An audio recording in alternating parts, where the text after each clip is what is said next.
Is mic on? Episode 90. What's wrong with Orny Adams?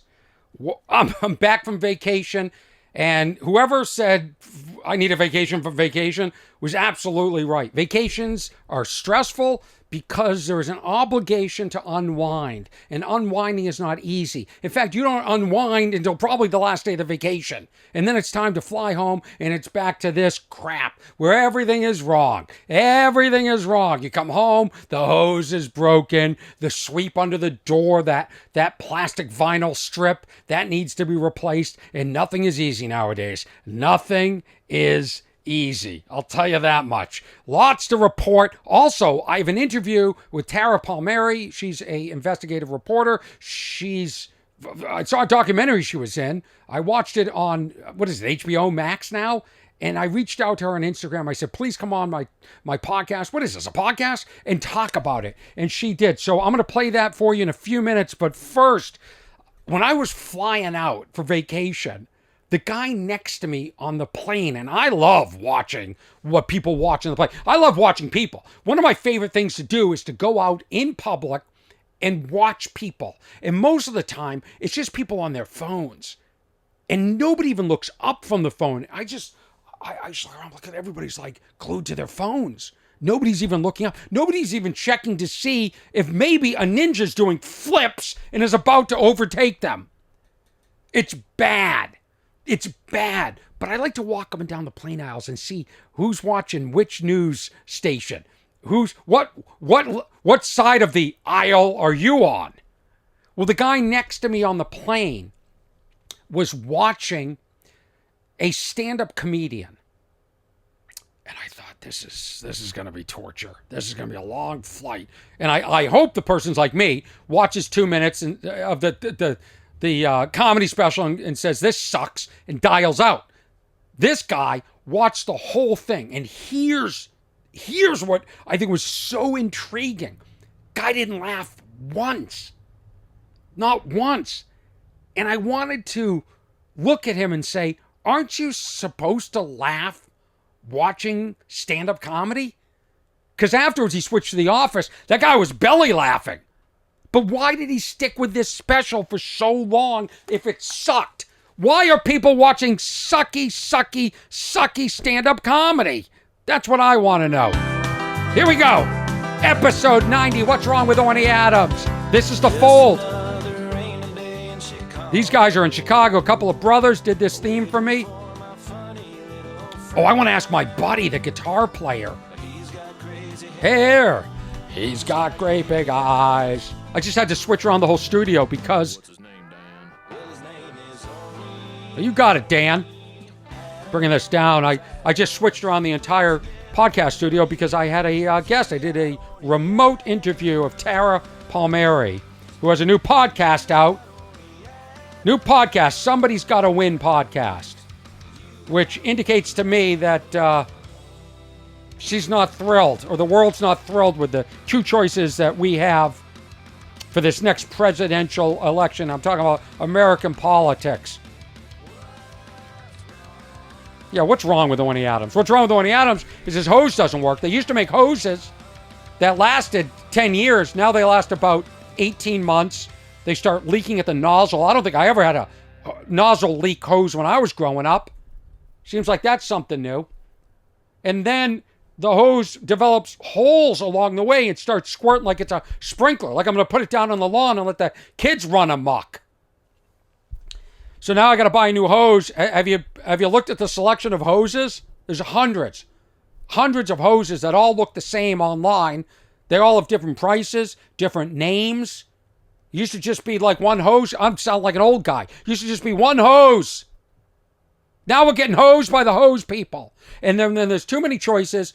What happens is you make bad decisions because you're overwhelmed by the choices. There's too many choices, except in our politics. And that's the theme of this podcast, episode 90. We sort of get into politics. And I know this is not a political podcast, so it's interesting. And I hope you enjoy my conversation that will be coming up in a few minutes. I've got a lot to do around the house. I know it's Labor Day. But I've got 2 walls that need to be painted. I've got a roof I've got to patch because not going to say there's global warming out there, but there seems to be a lot more rain all of a sudden in Los Angeles. And now we have moderate rain tolerant roofs. I've got to proof my... I now have to have a roof. I call a guy over and go, hey, whatever roofs they have in Florida, I need that for my house now. That's where we're at for this climate change. I'm going to play an interview in a few minutes. Saw this documentary called Dr. Delirium and the Edgewood Experiments. And what was fascinating to me, not that our government's doing experiments on our soldiers. Of course, they have no it doesn't surprise me that they don't have respect for our soldiers. But it was that within the project, there was Project Paperclip, which brought over 1,600, this is during the Cold War, just to give you what period it is, German nationalists. Many of them happen to be ex-Nazis. And in the documentary, there was this doctor who conducted the experiments, Dr. Ketchum. And they have videotape of him that had never been seen before. He's since passed away, but it's really creepy to hear this guy talk and to justify bringing the Nazis over. Oh, they weren't real Nazis. Some of them were Hitler's favorite Nazis, favorite doctors doing these experiments, which they did on Jewish people and other people, of course. And this guy said, they were just following orders. That old trope. Nah! They were just following orders. So I found this documentary disturbing. And I said, you know what? I'm the last guy. What's going on with my hair? I'm the last guy to believe in conspiracy theories. I in general think people are good-natured, do the right thing like I would, not rip people off, not be motivated solely by money. But I'm starting to think maybe I'm naive. Maybe I am. Maybe I need to start questioning more. Well, I do. I do. Look, I don't want you to think I'm stupid. But when you watch this documentary, which I grew up hearing about these experiments and the LSD, and I got it, but I didn't know we were bringing Nazis over to help us and teach us how. Hey, why don't you show us how you were? Show us that good old fun you did in the concentration camps. Help us out. It makes you think about everything. This Ukraine war, and can we do more, and why we don't do more. And this expression, follow the money, which I think came from that movie Chinatown, it is so true. I just can't believe I'm part of this species, this human species. I really can't. I really can't, the older I get. God bless the youth. If you're a young person listening to this podcast, enjoy your naivete. Enjoy being stupid. I want to go back to being stupid and not questioning everything. Well, I went on vacation. Here's the good news. It was raining most of the time, so I didn't have to worry about taking my shirt off. That's the good news. That's something right that happened. But this world's impossible. It really is. The day I flew home, I got a Potbelly sub in the Detroit airport. I love Potbelly. It's a Chicago outfit, I believe. Great subs. This thing sucked. It sucked. Because nobody cares anymore. There's no quality control. It's not just one store in Chicago anymore. It's now franchised. And it's a bunch of people that don't care, including whoever made the sub. It was, I took a picture. It just looked like mush. Looked like soup. I'm going to throw up thinking about it. I'll put the picture up. It looked like soup. Looked like a soup sandwich. So I barely ate it. I ate enough that I wasn't upset that I spent the money on it. Because, in the airport, you're paying 300% of what you should pay for that sub. And then I get home and I go to Baja Fresh. I see one on the way home. I go, I'm going to go to Baja Fresh. I'm going to get a chicken salad so I feel healthy. So I get it to go, get a soup, tip them. And then I get home and the chicken looks a lot like shrimp. And I call them up and I paid cash. You pay cash, you can't get credit. So like, why don't you come in, we'll make you another one. I'm like, why don't you deliver me one? No, we don't. We can't deliver. But if you want to come in with, I had to get in the car after driving an hour to the airport on vacation, getting on a plane, transferring to another plane, getting my car, driving home. I just want to be home with my chicken salad, but I can't. You know why? Because they put shrimp. How the did shrimp end up in a chicken salad? Why? Because everyone's overwhelmed. Because I suspect that the person making it was on their phone or didn't care. There's zero repercussion. Nobody cares that I got the wrong salad. Baja Fresh doesn't care. I came in, they didn't even give me a free cookie. Give me a free, you screw up my salad and give me shrimp instead of chicken and I got to come back. I want a free cookie. I want something. What's wrong with Orny Adams? Episode 90. We did it. We're at 90. We did it. And I want to thank everybody for listening. I want to thank everybody that's sharing my content, rating it, passing it on. The people who subscribe on my Patreon, I appreciate it. Thank you so much. And you know, if you want to keep in touch with me, you just email me at what'swrong@ornyadams.com. And I've gotten some emails.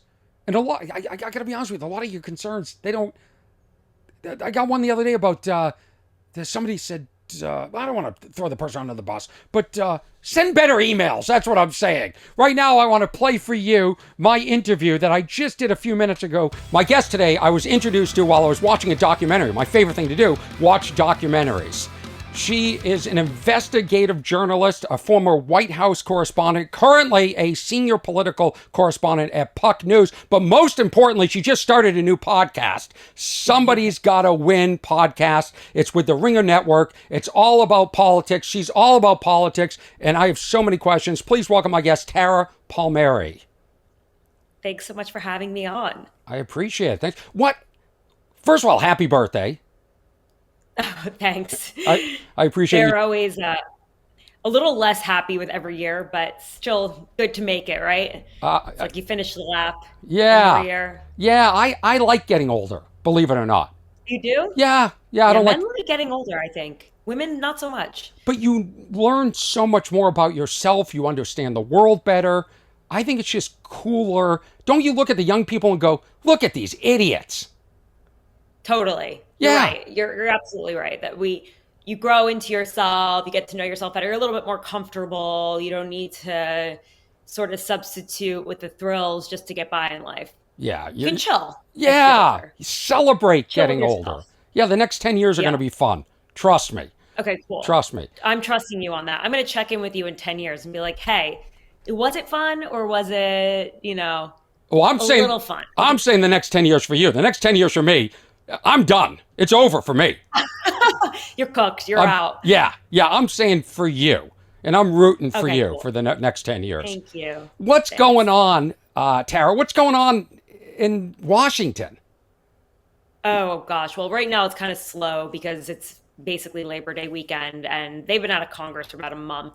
And all the fixation right now is on the campaign trail, which is what I've been covering in the Somebody's Gotta Win podcast. And I think you could get from the tone of the name, Somebody's Gotta Win, that there's sort of a lack of excitement around the country. Yeah. And Washington is really catching on to that. All of these polls that show that no one wants Trump or Biden to run against each other in 2024, they're like, it's kind of like this doomsday scenario. You see another poll saying 77% of Americans think Joe Biden is too old to serve another term, and 68% of those respondents are Democrats. Like, whoa, the lights are flashing on the dashboard. Warning, warning. Perhaps like Democrats aren't really taking Biden's electability seriously enough. And obviously Trump has a myriad of electability issues, but yet primary voters freaking love him. Like, there's no other way to say it. And none of these other guys have shown that they've got any mettle to take him on. If anything, the guy who's surging the most, Vivek Ramaswamy, is just playing a mini-me version of him. And he's the one who's getting the most attention. And it's like, we're in this weird stasis. I'm like, we're in the weird end of the pool right now, where Republicans could pick another person to take on Trump, and like they could pick another nominee, but they can't. Wow. Because like the party wants Trump. And so, again, Democrats could have a primary right now. Like, the president could say, I'm about to be 81 years old. It might be better for the country if we had a real like choice. Yeah. Like, is it selfish of Biden to run?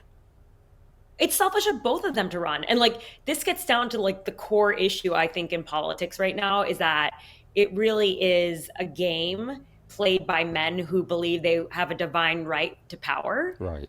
And I mean, women too, but I don't think, and not to play gender games right now, but I don't think women have that same like divine right to power. But wait a minute. What about the Supreme Court Justice, RGB, that stuck around really long, and then because of that, it swayed the entire court. Dianne Feinstein, she's like barely, able to work, move, travel. She's, and she's a Democratic senator, sure. Right.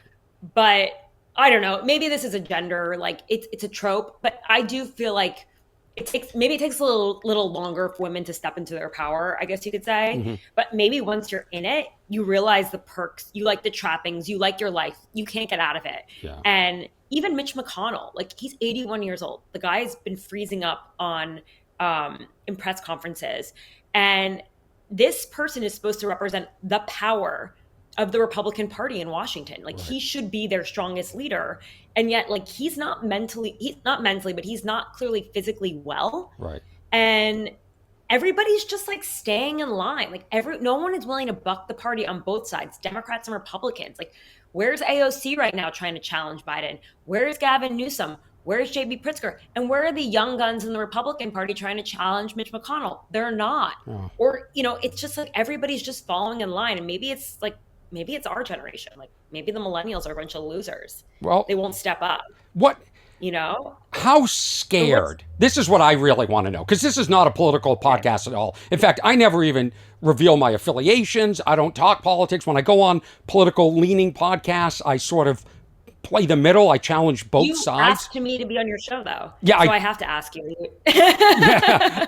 I asked you because I'm really curious about this documentary and really curious about the use of the government and Nazis. But before we get into that, and leads me all to how much can we trust our government overall and institutions, I do want to know how scared. I'm an outsider and I'm very naive. So when I watched like this documentary, the Dr. Delirium, I think, is this possible? Like, am I this stupid? Like, when people talk about COVID and conspiracy theories, I brush a lot of them off, but maybe there's some validity to it. So as somebody who's on the outside, blissfully unaware, should I be scared? Well, I mean, I don't have necessarily evidence of human testing going on, but I'm sure they're doing chemical, medical testing right now in our country. Absolutely. Like, we have to assume our threats, our competitors, China, Russia, that they're also doing testing to advance their warfare. And that's, making superhumans, that's super viruses, that's super chemicals, that's super ways to, to destroy us. And at the time during the Cold War, which is what the Dr. Delirium podcast goes back to, they were absolutely trying to have the greatest advances in technology, in warfare technology. And at the time they thought, hey, maybe these very strong, potent LSD chemicals, not LSD, but like these very strong hallucinations, like hallucinatory chemicals could be used as warfare. Right. And I'm not talking about LSD. It wasn't like a fun trip. This is like BZ. Right. This is a kind of chemical that you wouldn't even take. Like, you wouldn't take this as a street drug to enjoy yourself. Right. This is like a trip to end your brain. Right. And we found classified documents, classified videos of these tests, of these young vets, these servicemen between the 1950s and 1970s that were just being used as human guinea pigs at this Edgewood Arsenal right outside of Maryland, like right outside of the nation's capital. Right. And they were, More than 7,000 soldiers, right, underwent testing. oh, And and yes, and the thing is that they're still alive and they're still suffering from it. And they had to sign these non-disclosure agreements, like these top secret agreements to never speak about the testing that they went through. So it's all sort of like bubbling up now, and they right. just want their VA benefits. And thankfully, thanks to the show, they are hearing from the government now. They're starting to see their benefits, and Right. it So was a really, let me explain what I think. What is happening is yeah, the government forces them to sign like an NDA that they can't kind of, disclose. Yeah, that they've been through these experiments, and now they're suffering, or they've been suffering ever since. They've been having flashbacks or whatever it is, and they can't apply for benefits because they can't tell the doctors, "Hey, I was involved in this experiment." So it's sort of a double-edged sword. exactly. And I think like at some point they realized, okay, we don't need to abide by this top secret classified code, because these were classified experiments. So by way of them being classified, you would be breaking your oath of duty. You could be prosecuted talking about being involved in a classified experiment. But these kids were like 19, 20, 21 years old. One of them left the experiments, killed himself, killed his wife, then killed himself.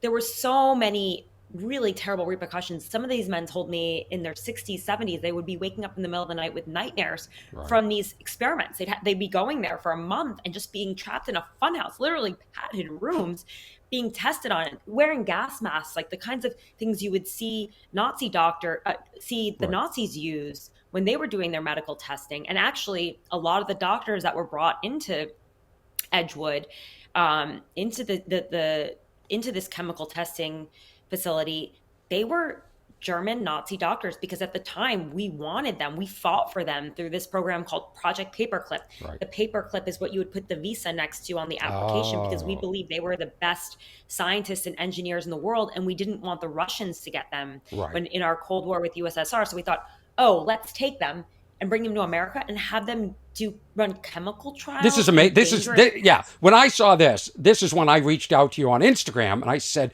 please come on my podcast and talk about this, because this to me made me think this is disgusting. So, in a secret directive circulated on September 3rd, 1946, President Truman officially approved Operation Paperclip and expanded it to include 1,000 German scientists under temporary limited military custody. And they brought these people over, these scientists that were Nazis, and they worked with this Dr. Ketchum in this project. Yes. And Dr. Ketchum, what's wrong with this guy? I know he's dead, but he sat there and he's dismissive, and he used that trope that these weren't Nazis. I mean, they were just doing what they were told. Right. Weren't they all just doing what they were told, right? Right. Ketchum, I think he had like God syndrome, like a lot of doctors do. He thought that he was playing the role of God, and I think he did that with these young servicemen, and he just looked at their brains as if they were putty. Right. These guys were just guinea pigs, and it's he believed he was doing it. So everyone sort of that does. I think in life, people who do bad things, they believe they're doing it for a greater good, unless they're truly sinister and horrible. And I think he thought that. I mean, he pushed for more funding for this program. Right. He pushed for, he tried to get the CIA involved, because they were also doing similar programs using LSD and other hallucinatory drugs, but to get information out of our enemies, right? That's what they were doing. They were like, oh, if we can slip LSD into people, maybe they'll tell us their secrets when they're loosened up. Our adversaries, spies would use this. But I think Ketchum believed, okay, this is the next phase of warfare. And if we're behind, then the United States is vulnerable. Yeah. Because the Russians are definitely doing it. Right. So that was, we're not doing it. Yeah, that was the excuse, was get these scientists before the Russians get these German scientists. And it seems, Totally. And it seems altruistic, right? We're going to incapacitate and cause the enemy to have delirium, but not kill them. So it sounds good. But to bring these, I would have brought the Nazis over, Tara, and you know what I would have done? The experiments on them. Right. And use then them. use Exactly. them. Yeah. No, it's really terrible. I also have like a personal connection to this whole sort of moment in time, because my grandmother, my babcia, she was in a camp in Hamburg where they did a lot of testing on her. Nazi doctors used her as a child, and they kept injecting her with vaccines there. And Wow. when she left the camps, she was covered in like spots and everything from Wow. all of the drugs that they tested on them. Like, we forget that Bayer drugs, so many of the advancements in drug and in these pharmaceuticals and drugs were done at the Nazi camps Unbelievable. using, Is yeah, is she still using. alive? Is your grandmother still She alive? is. Yeah, she's in her 80s. I mean, she was a child, but that's what they were doing. I mean, they were using the kids in the camps to test out drugs and to make medical advancements. And it's a horrific period of time. And to think that, like, after the Nuremberg trials, that they would take some of these Nazi, perpetrators and bring them to America, Yeah. and, and do more top secret testing. Yeah. I mean, there are a lot of ethical questions around human testing, right? We do it now to this day. We have to. There's Hmm. no way to, like, make experimental and medical advancements, and we do it for the greater good, right? Hmm. But it's there are a lot of ethical red lines, and I Yeah. think they're crossed a lot, and people justify it. And even with COVID creating this super virus, think of what happened when you make one mistake during these testings. It leaks out and it kills millions of So people. you do believe that COVID was leaked from a lab in Wuhan? I thought that was pretty much confirmed at this point. Yeah, I don't. That I don't. didn't come from a, yeah. From a wet I market thought that or that was, species yeah, that I jumping was or pretty sure it was yeah. confirmed that they were making a coronavirus in this lab, that where where the virus originated from. Yeah. I asked about your grandmother because one of the most powerful things I've ever seen in my lifetime is the tattoo, is the prisoner tattoo that Hmm. the people in Auschwitz and other camps had, and I feel bad that the next generation will not be able to see that firsthand. She doesn't have a tattoo. She doesn't.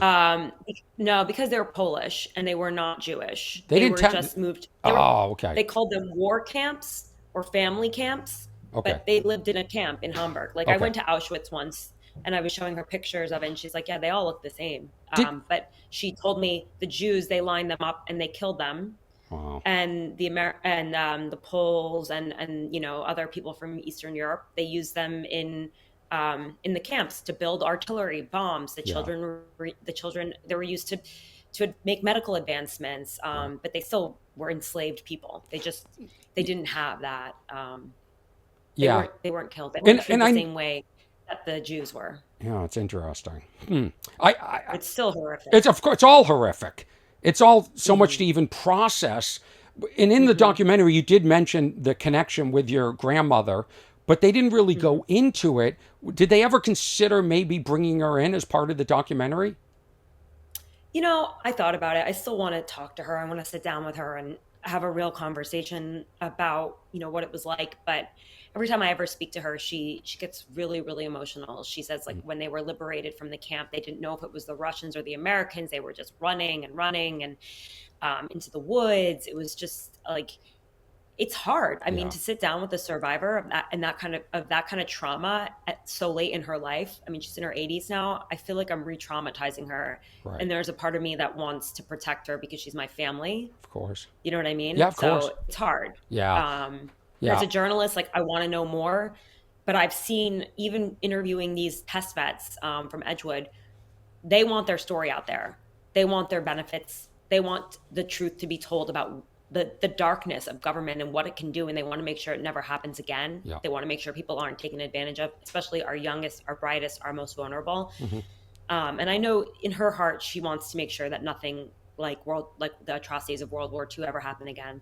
But you also have to think about, like, what you're bringing up. You're Yeah, really digging up some dark stuff that people have to live with for the rest of their life. And yeah. I don't know, my journalism hat is not able to overcome my desire to protect my family. I get it.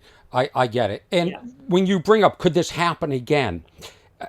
I grew up thinking this would never happen again. And I was told, why didn't the Americans bomb the railroad tracks going into these camps and prevent this? And you sort of, like, now living with what's going on in the Ukraine and all these cover ups, I can see how it could happen again. I really, sadly, I really do. And that's what's I mean, it's disturbing. happening right now. There's genocide happening all over the world. Sudan, the Uyghurs, what's going on in Ukraine is just horrific. What's happening to young women and children. It's just, I mean, there is so much human atrocity, and like all we can kind of do is like shed a light on it and hope we don't become sheep and people just started following the government and just becoming so scared of their own safety that they think Well, that they should, you know, Well, I think the exact listen to opposite is them. happening. I've never seen such distrust in my life of institutions, whether it's the CDC or of the government. Like, what is going on? Is there a Biden crime family? I know you cover things like Jeffrey Epstein. You had a podcast covering that. You're covering a lot of really, what I would say, dangerous topics, because you're getting into things that could be threatening to powerful people. Do you fear for your life when you do these investigative reports? You know, it's interesting. When I was traveling around with Virginia Giuffre covering the Epstein trial, I mean, we went to the houses of people who witnessed the crimes, right? We went to uh, the butler's house. We went to the pilot's house. We went to the chef's, restaurant. And when we were at the butler's house talking to him, I remember that her phone just like exploded. Like it turned all black. And then while we were there, the police showed up at his door, and it just felt like we were being tracked. Wow. And I'm not trying to be conspiratorial, but maybe when Virginia came into the country, she was like being Who is pinged or Virginia? something. I don't even know who this person is. Virginia Roberts. She's the one who sued Prince Andrew, Okay. the one who claimed that Prince Andrew Right. assaulted her. She's one of the first women to really come up and talk about Jeffrey Epstein. I was like, are we being followed because Virginia has so many secrets and has so many things, to she knows so much about the most powerful people in the world Right. and the kind of crimes they committed against young children. It crossed my mind. Maybe even when you're covering this stuff, you can fall into perhaps conspiratorial land, but the truth is like really bad things happen. People have gotten away with terrible things. They tend to have power Yeah. and they tend to have money. And I am gravitated towards peeling back the curtain on these stories. Like you got to do it, Right. or else unchecked power is dangerous, and people can get away with things, and Do they you- can start thinking that people without power are just little chips that can be moved around and treated terribly. And the Epstein story really highlighted the abuses and his powerful friends, from Bill Gates to Bill Bill Clinton, Clinton. A lot of bills. Donald Trump. Yeah, it's like Yeah, you look at those plain manifests of people who went to what they call Pedophile Island, and yeah. I think, these people have a lot to lose. Like, do you think Epstein committed suicide, or do you think he was killed?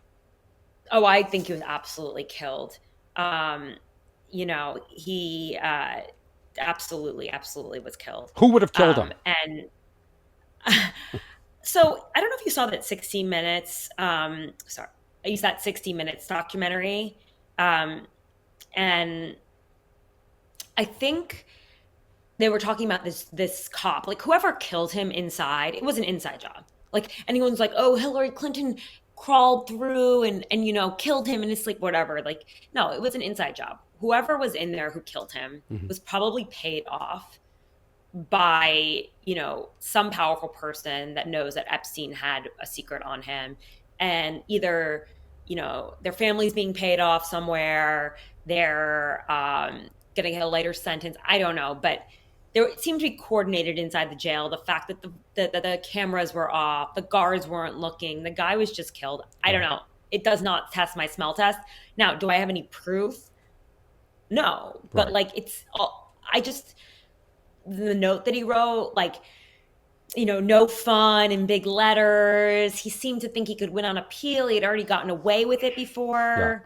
I just think that he definitely did not see himself as someone who was going to be prosecuted. Why would he? He had gotten a sweetheart deal last time. Yeah, he was very arrogant. And arrogant he was people arrogant tend and not he to was a kill problem. themselves. Yeah. Right. And I think there are ways to get rid of people. And it's by way of, paying off someone inside the prison. And also pedophiles don't do well in jail. Right. It's a known fact. They don't last. Right. But could someone in prison, their family be paid off? Could they, maybe have a shorter sentence? Probably. I think it's interesting. I know that when I did the podcast with the victims of Jeffrey Epstein, a lot of them are really disheartened that it took so long to put together a case against Ghislaine Maxwell. And they used a lot of the witnesses that I used in my podcast for the trial, and that ultimately convicted her. But now they're sort of like, but what about the guys? Right. You know what I mean? Like, there were so many more people involved. This was probably one of the biggest sex trafficking operations in the world. And they're just like, why has it only been Ghislaine Maxwell who's been What is her? incarcerated? Yeah. And What is her deal? Is she part victim? Was she, sort of? Oh, you ask her, she's a victim. Yes, but yes, if you ask her, she's a victim. And she's in jail right now, right? She's doing like 20 years. She is. Yeah. Yeah. Oh, she should have never fallen in love with Jeffrey Epstein. She's suffering for the crime of being his friend, and yada yada yada. But every woman I've spoken to said that she was deeply involved. She was a part of the recruiting. Yeah. I mean, she came from a pretty messed up family herself, the Maxwell family. I did a podcast on them, Power the Maxwells, about her father and how she had these daddy issues, and just about what Robert Maxwell was and what he represented. And he was like a very mysterious Jeffrey Epstein-like character who owned media in the UK and in the US. He owned the New York Daily News. He was basically a rival to Rupert Murdoch until he mysteriously fell off a boat. I know. Yeah, they thought he was a spy. He was burning through the pension funds of all of the media assets that he owned. It was just a mess. So I think, there was definitely there are a lot of similarities between the stories. A lot of answers. I mean, a lot of questions and not a lot of answers. Yeah. So I think that definitely that there are a lot of comparisons. How do these stories? Yeah. Sorry. Go ahead. What were you saying? No, go ahead. Finish. I was. Yeah. No, I just think there's a lot in common, and there's a belief that her father introduced her to Jeffrey Epstein, and he may have, gotten some of his money and funneled it to Ghislaine because he wrote her a check for $20 million. Like, who does that? Yeah. No one does that. Yeah. How do you? There was some sort of, funneling between the two. How do you keep track of all this stuff? How do these stories come to you? How do you not get so discouraged? Like, how did that documentary come to you? Was that something you were investigating, or you were doing a podcast and then it turned into a documentary? Well, that one's interesting. So that one was through 0.0. They're great documentary house. They do the Anthony Bourdain's Parts Unknown. Nick Brigden is the director. He's an amazing filmmaker. And he heard the podcast Broken, and he liked the tone of it, and he saw my real interest in like advocating for victims and trying to get down to the truth of the story, but never forgetting what it's really about. It's about the victims. And he thought it was a good fit. So he brought me in. He had been working on this for a while. It was based on a court case against the government of these test vets. And they tied in the CIA. They weren't just going after the Department of Defense for their VA benefits. They also tied in the CIA because they believed the CIA was also using them to experiment and to try to understand like the effects of these dangerous chemicals on their brains and what they could do to their enemies. And it's hard. And it's heartbreaking in the documentary, which I've watched now twice, and I found it more disturbing to watch the second time after I'd done some research. You see these vets with their Vietnam, vet hats, and they're just suffering. Yeah. They can't get answers. They can't get the money. They can't get what they deserve. And it goes back to like, we've always sort of brought these young men and women back from war and haven't done we haven't protected them. It's like, thank you for your service. Now you're on your own. Right, exactly. And I think the reason is that the government is embarrassed by what they did to them. So by honoring them and giving them like the credit and like the thanks that they deserve, they're acknowledging that what they did was not moral and crossed ethical boundaries. And so they're kind of stuck with the wreckage, like, okay, we were just tossed aside. And the other thing that's really powerful about the documentary is that it's all classified video.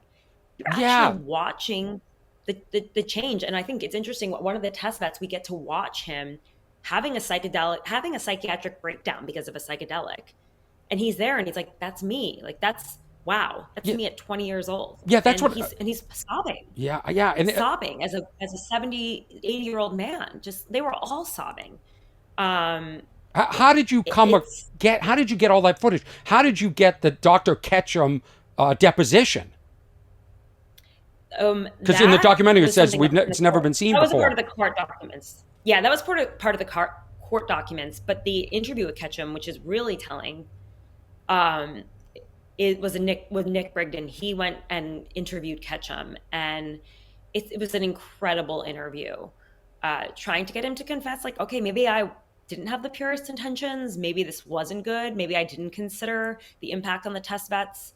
So he did some amazing work. I'm just lucky to have been brought in to be able to interview the test vets, to be able to get involved in the research and discovery, and to put the pieces together on how Project Paperclip and the CIA were involved in these experiments. Because those are, internationally known, just like disgusting programs that, the victims have had to have been Was compensated and acknowledged for it. But this one is sort of a quieter one because it was only 7,000 vets, right? It's not quite as many.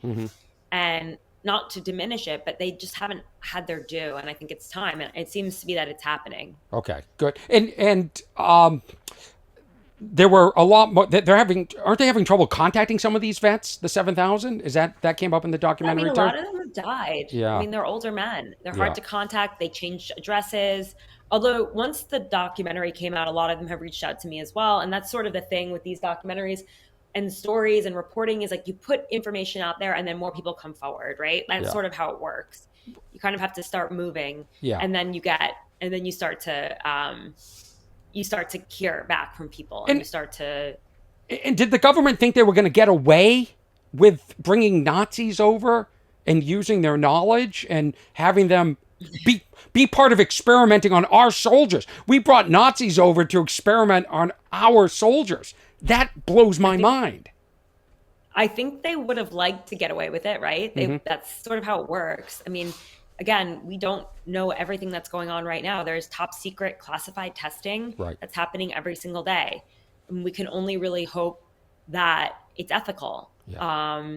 And, that's why we have whistleblowers that we hope will, speak up and say, like, Mayday, we're repeating history again. Right. This is a horrible thing that's happening. And, I with all of these advancements in technology, like, yeah, we're always trying to catch up. We don't want China to have more than us. We don't have Russia. And then everyone gets nervous that, the fear factor, they build it up among citizens, anything it takes to defeat our adversaries, our security is at risk. And that's how you end up making these decisions where the lives of a few people are damaged for, the greater good, Yeah. greater security. I mean, it's sort of like what happened after 9/11 with intense security. I mean, the intense surveillance Right. of Muslim Americans. Guantanamo Bay, the waterboarding that happened there. A lot of people it's a stain on our national identity. Yeah. In a lot of ways. I mean, you saw it during World War II with the internment camps where we put Asian American people believing Right. that they were all spies. It's sort of, we've pushed these limits as a country in terms of for national security. Yeah. And I think it will always happen and it will always come up throughout time, but we have to be more critical and more suspicious and not just take the government line. Like, especially the Department of Defense, the Pentagon, we just sort of go along with everything they say. They put out a statement and we're like, okay. Right. I mean, even now that these cluster bombs have been given to Ukraine, like, what kind of damage are they going to do to the people on the ground there? The cluster bomb goes off, a kid steps on it. I mean, Yeah. it's like a landmine. We don't know what kind of damage Yeah. can happen. There's so many risks that happen with war, and we definitely need to have information that's solid and factual on the ground. And I think right now there's just so much confusion because of disinformation everywhere on the internet. It's People scary, and look I want to ask you that. I know you have to get going because you have your own podcast to do in a couple of minutes. My guest yeah. is Tara Palmeri. She has a new podcast, Somebody's Got to Win podcast. It's all about what's going on in the election right now. We'll close talking about that in a second. But I've one final question. As a journalist, don't you feel, and I'm not saying you, but as a group, responsible for what's going on right now with the disinformation, the 24-hour news cycle? It's nonstop. It's nonstop. What responsibility should journalists take for the divisive world we live in? Um, And who's that's an doing interesting dishes question. over there? I mean, listen, I don't run a news network, right? I have a column at Puck. I've got a show on Somebody's Got to Win, which I can talk about Yes. whatever I want to talk about pretty much. So I have a lot of freedom, which is amazing. But, the decision to run coverage of Trump turning himself in, like it's a car chase for days, that's the news directors, that's the media giants deciding what is news and what isn't. I think we have to pay attention to Donald Trump. People blame the media for everything false, for too much equivocating between Joe Biden and Trump, between the crimes and this and that. I'm not saying that Joe Biden committed any crimes by any means. I think it's something we're all sort of figuring out. Like a lot of journalists were blamed for going along with the administration before entering Iraq and Afghanistan, and for not questioning that decision. There were a lot of journalists who did question that decision, but as a group, we're all sort of clustered together, right? So it's hard. And when you're an independent journalist and you're trying to speak out, you can speak out. It doesn't mean you're necessarily going to be heard, right? I like to zig when everyone else is zagging. I think if the group is going this way, you probably need to go that way, because there's a lot of money and a lot of people pulling the group in that direction. Right. And the real answers are probably over here, where nobody is dragging you, where no one is pulling you, where it's really the people talking. Do you create a lot of enemies with that philosophy? Yeah. Oh yeah, for sure. I mean, it makes your job harder. Yeah. If you want to get the scoops all the time from the administration, you got to cozy up to the administration. But that also means it's difficult to pull your, it's difficult to pull your punches. It's difficult to really drop big stories, because then all of your access is depleted, right? Yeah. And your bosses want you to have access. They want the big interviews. They want the big scoops. The big anchors want the sit downs with Joe Biden or Donald Trump or this and that.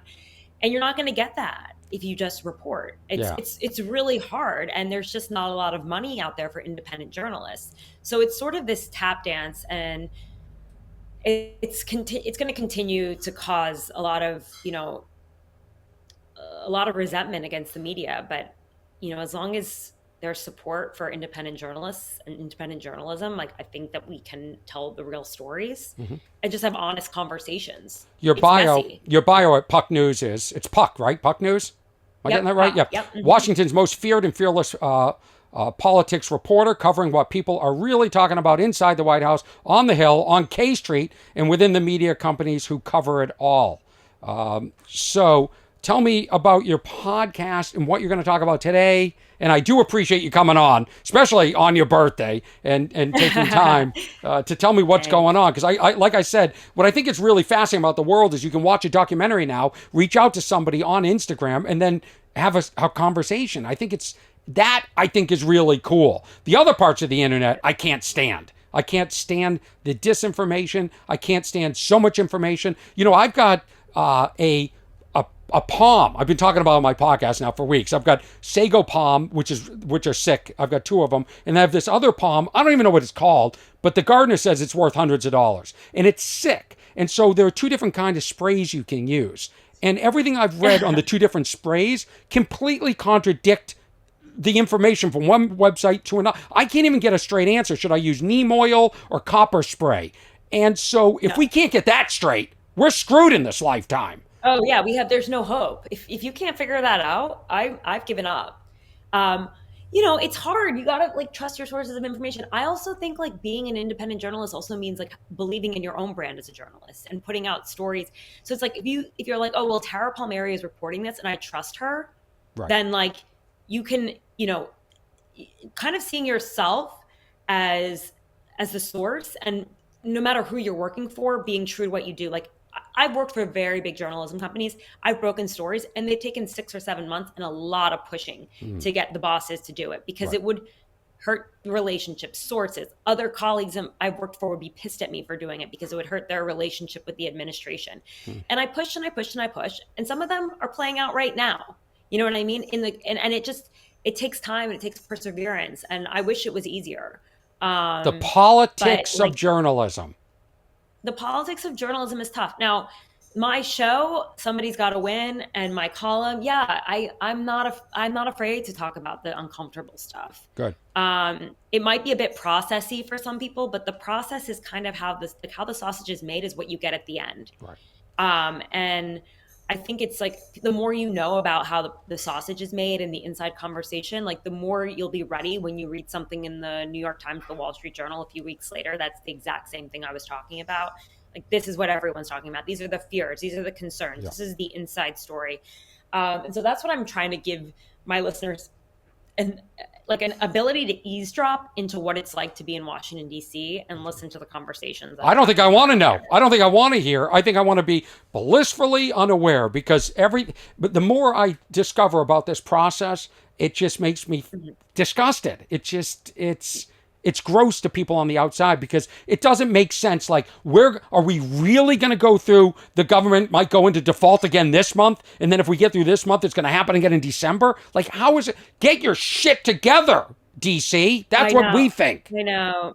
But this is like, how many times have we talked about the government going into default? This is just the most common conversation of all time. Like, it was going into default in January. It was going into default in March. It's just like it's kind of just like a hype building mechanism. Yeah, well, it affects the markets. It affects everything.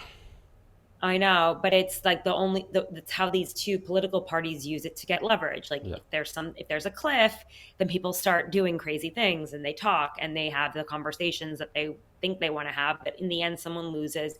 They spin it so that everyone looks like they won, but they didn't. And then it rinse and repeat, and it happens again. Yeah. We need the young people to just get off their devices and fix DC and get in there and really revise this entire system.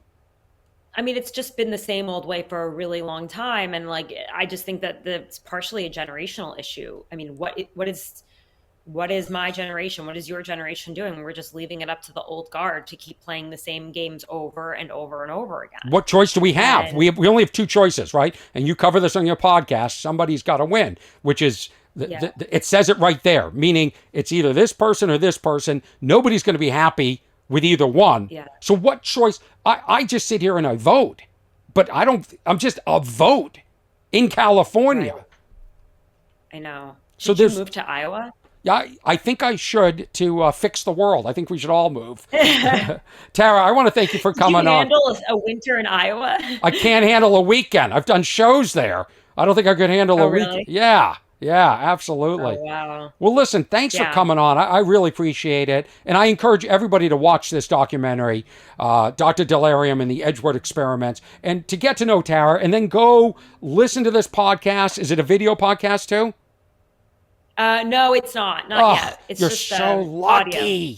Comedians have to do video. I'd love to not care what I look like and not worry about the lighting and all the technical stuff. But check out this. You look fab. Well, thank you. Thank you so much. I appreciate it. And have a very happy birthday. I hope you celebrate tonight. You. Yeah. I will. I'll try. Thanks so much. I appreciate it. Thank you, Tara. Thank you to everybody that listens to this podcast, watches the podcast. Older episodes are on YouTube right now, and there are some great ones. In fact, I just put up the one of Adam Carolla. The podcast audio is available everywhere. Everywhere. It's you just, wherever you get your podcast, you can get Orny Adams. You can listen to this. In the current episodes, the newer episodes, the video, if you want it, you want to support me, which I really appreciate, you can go on Patreon, patreon.com/Orny. And if you want to correspond with me, the email is what'swrong@ornyadams.com. Thank you very much, Inessa Hurtado, for helping me do the remote recording and everything else. I look forward to complaining and telling you more of what's wrong with the world, and maybe even a little of what's wrong with Orny Adams in episode 91. I hope you're having a great Labor Day if you live here in the United States, and wherever you live in the world, enjoy it. Enjoy whatever pleasure you have while it lasts.